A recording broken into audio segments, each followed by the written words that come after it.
Okie dokie. So that's done.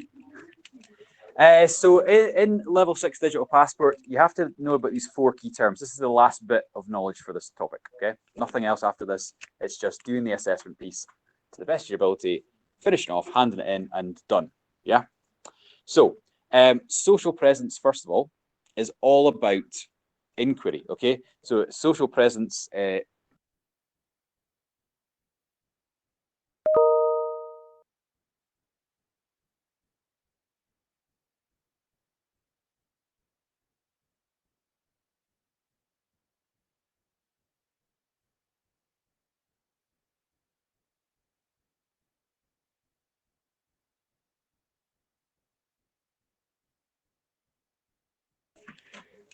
Right, I'll start again. So the thing about social presence is it's just your social media accounts. So your social presence would be if you've got a Twitter feed or a LinkedIn page or a Facebook page or a Snapchat page, okay, and how you are engaging with the audience. You've all got blogs, okay.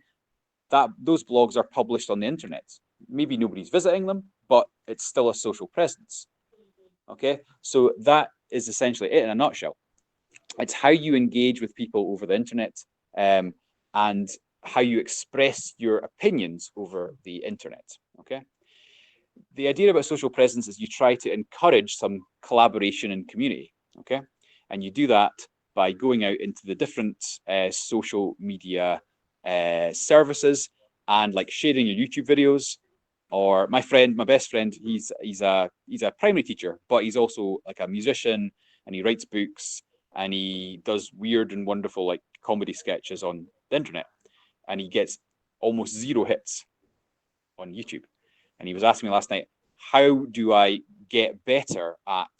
Well, he said it in more sweary terms. How do I get more people to visit my YouTube sites?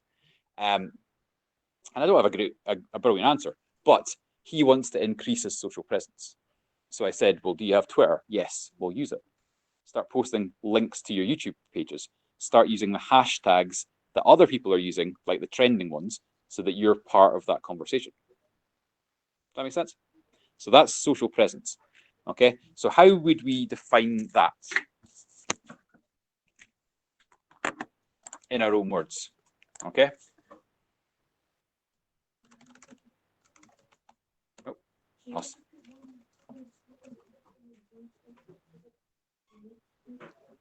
So online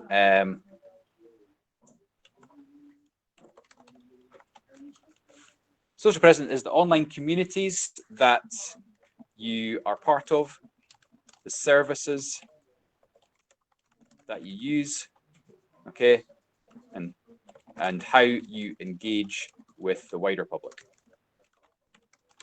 That makes sense? Okay. The larger the social presence, the more known you are. Yeah. Okay. Bigger social presence online. That means that you're maybe more of a celebrity, not a celebrity, but you're more popular online. There used to be a really good site called it was called Kudos, but it was spelled in a very weird way. Okay. But it was called Kudos, and basically what it did was it mined your social media feeds.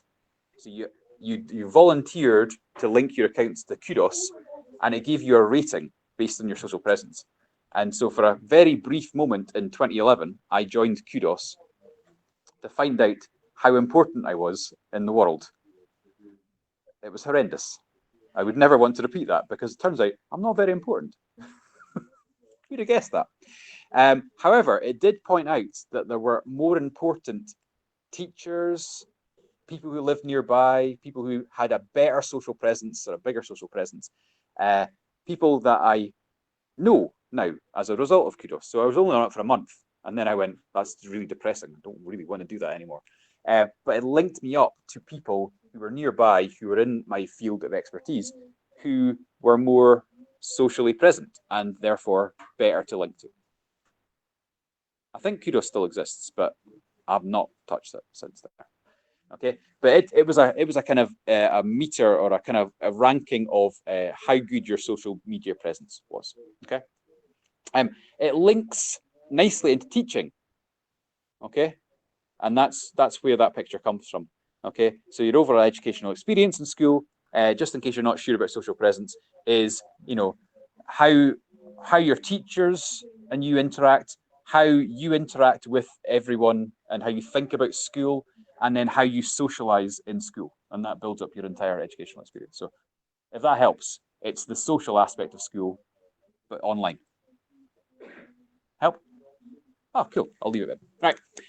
So, next one, social capital. Okay, so social capital is actually, it sounds like money, but it's not. Okay, it's about the value that you get from being on social media.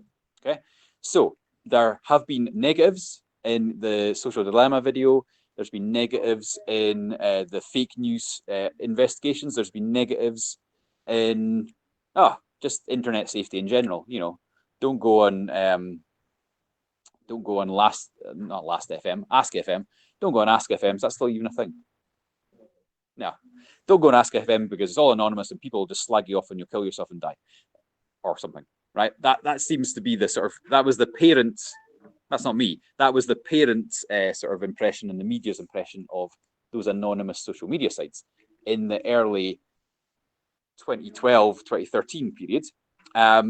Or don't use Yik Yak because people send inappropriate pictures and it's all anonymous and like you'll see people's private parts. That's that's the negative aspect of social media. This is the positive aspect of social media. So what is the point? Well, you make networks with people, you get to know other people around the world. You get to speak to people like Larry Irving. You get to speak to people like Beth Holland. You get to hopefully speak to people like Obama. Okay. And all this is because of the social media connections that we make. Okay. I didn't know Beth until I was standing in Boston on Twitter, tweeting away about this conference, and she was sitting next to me. And she was watching what I was doing. I was typing a blog, pushing the blog out to people back in Scotland who, were very jealous that I got this paid trip to Boston. And why not? I couldn't quite believe it myself. And so she saw that and she republished that in an American blog. So I got a huge amount of hits. So my social presence went up. But the social capital that I got from that was that Beth's now a really good friend, and I can ask her to do little favors and speak to the classes, but she loves that stuff anyway. Okay, so you get your networking, you get participation as well, and I can't say it, where people are reciprocal, but you know what I mean. I can't say it. Okay, now you might not always feel it, but social media sometimes gives you a bit of a feeling of trust and safety because you make your social media bubbles to kind of suit your own values. So you follow people that have the same kind of opinion. So, take football, for example. You wouldn't necessarily follow a football club that you didn't support or a sports team that you didn't support unless you really wanted to like troll them or something. So you wouldn't add that to your social presence because they don't have the same values or interests or likes or dislikes. Okay, but you might follow the team that you support. You might follow like people who live in a city that you want to visit. You might follow a school that you want to go to or a job you want to take in the future. Going back to Kudos for a second, the guy that that Kudos recommended that I follow, because he had a much higher social presence than me, had a very good job in the Scottish government. And I found this out 2 years before. Just happened to be the same guy, right? So 2 years before, I follow this guy on Twitter. I know him quite well. And he had a very nice job playing games all day for the Scottish government and getting paid more than a teacher for it, right? So I followed him on social media. I won't say stalked, but I followed him on social media to try and work out what his values and what his interests were so that I could actually move into that kind of field. Okay, so I got a lot out of that. Although it turns out that he asks me for more favors than I ask him. That's probably why his social presence is much higher. So we can get our values and our norms and our outlook in life from people that we follow online. Does anyone follow like comedians on TikTok or Like, I've got The Rock for some reason on Instagram. I don't know why, but I like watching his videos because they're mental, especially when we rip the gate off with his bare hands. And it's just a break from your sort of normal or work social media feed. And it gives you a nicer outlook in life, and it's values that you try and live up to. It's someone that you admire. Diversity, though, is important, and that is what the woman in the TED Talk was saying the other week. So she was talking about diversity being important. So you have people that challenge your ideas.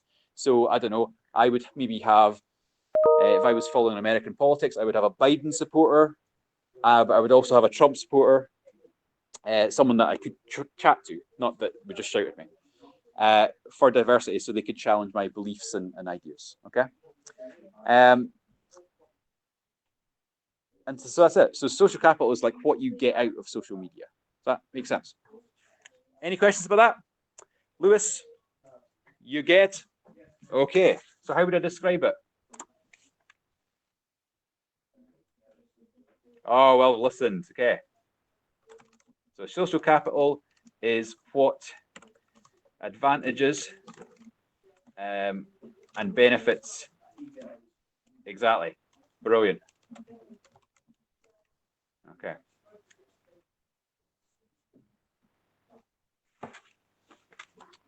Last two is social production. Okay, social production is a bit weird. If you search for it, you get more psychology. Okay, but social production is your relationships and what you get out of them. So, Peter, at the moment, you're discussing, you're collaborating on a PLN site. Okay, that's social production. You're making things as a team. There's not much else to say about that. It's stuff you make collaboratively using social media. Do you need any more examples? Are we okay with that? It's what you're doing for your assignment. Okay. So,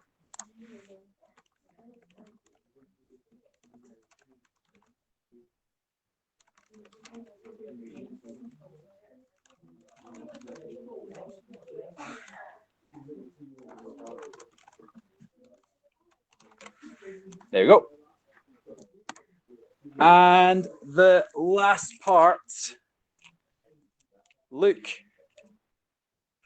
I see Jake Luke there, but I was looking at Luke. So, Luke, the last part of this is social intelligence. What do you think it might be?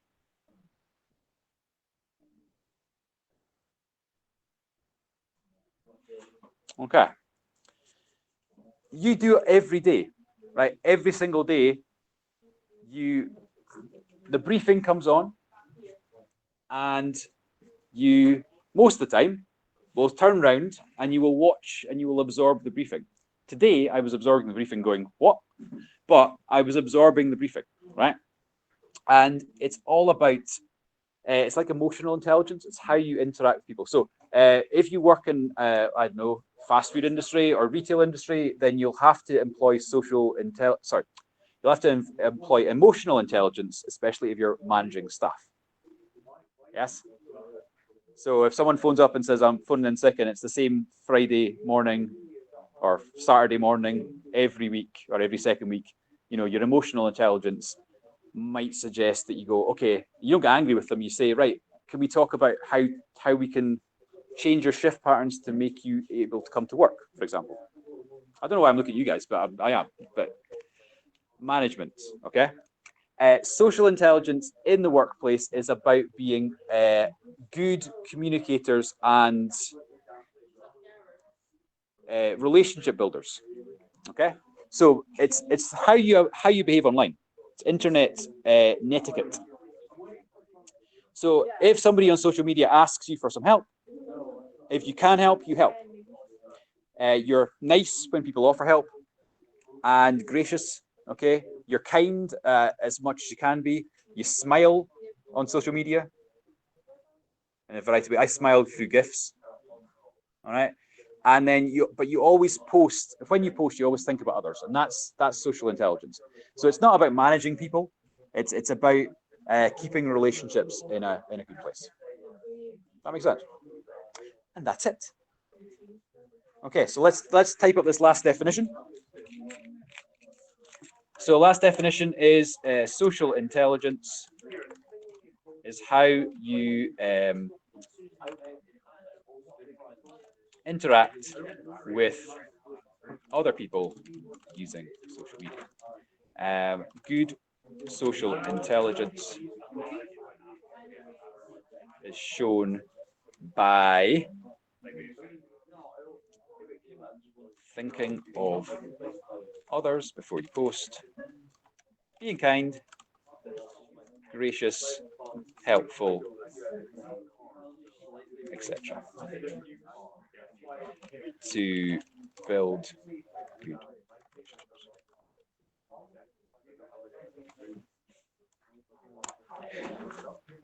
Okay, so do any of you have any questions about any of those four definitions? Does that make much more sense? Okay, so when you write about it for the assessment, you have to write about it usually by giving an example.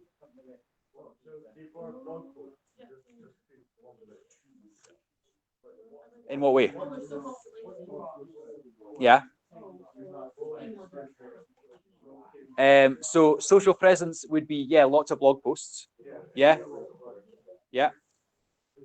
And using different platforms. I mean, I would go into a bit more detail. It's level 6, but you're on the right lines.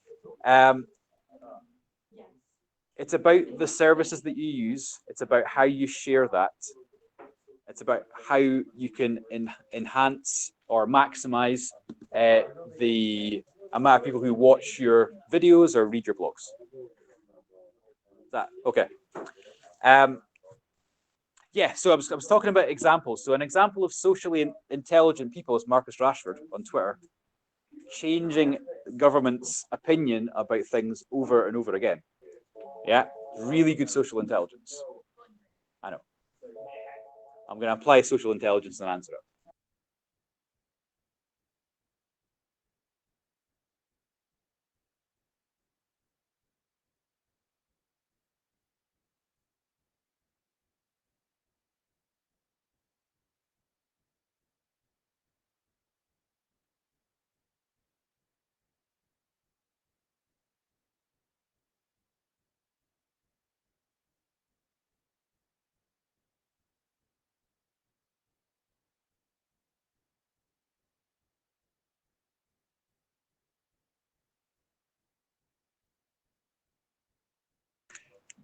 Okay, so what was saying? Marcus Rashford, very good social intelligence. Okay, how he interacts over social media with with government ministers on social media. Some were really slagging him off, and he was gracious and he was thoughtful and he was kind.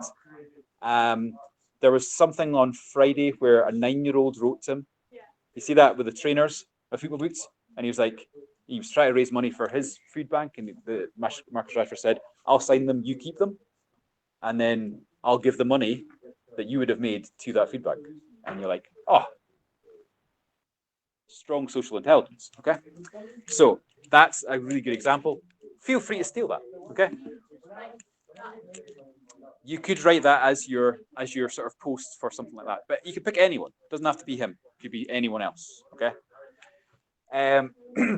If you can find an example of social production, I mean, I know you're all making your websites and that is social production, but there's lots of examples, especially during lockdown, where people have made things collaboratively. This is like the best time to do this because you've got hundreds of things. You've got comedy clubs, you've got sort of dramas where they've recorded them online theatre.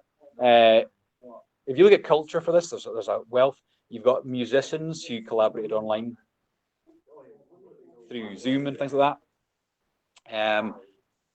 I said comedy shows as well. Loads of things. Loads and loads of things. Okay.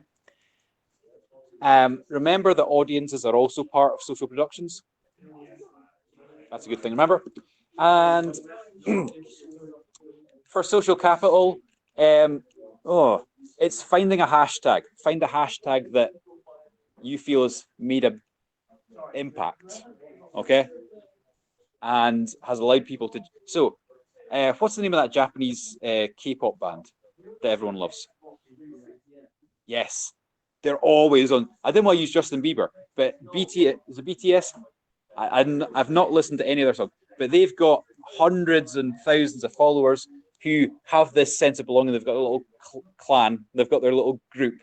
Okay, and it, it allows all of the social capital to take place. So something like that would be good to write about. Is that okay? Right. Thank you, Bruce, for letting me use your video feed for another video. I'm just going to stop recording it now.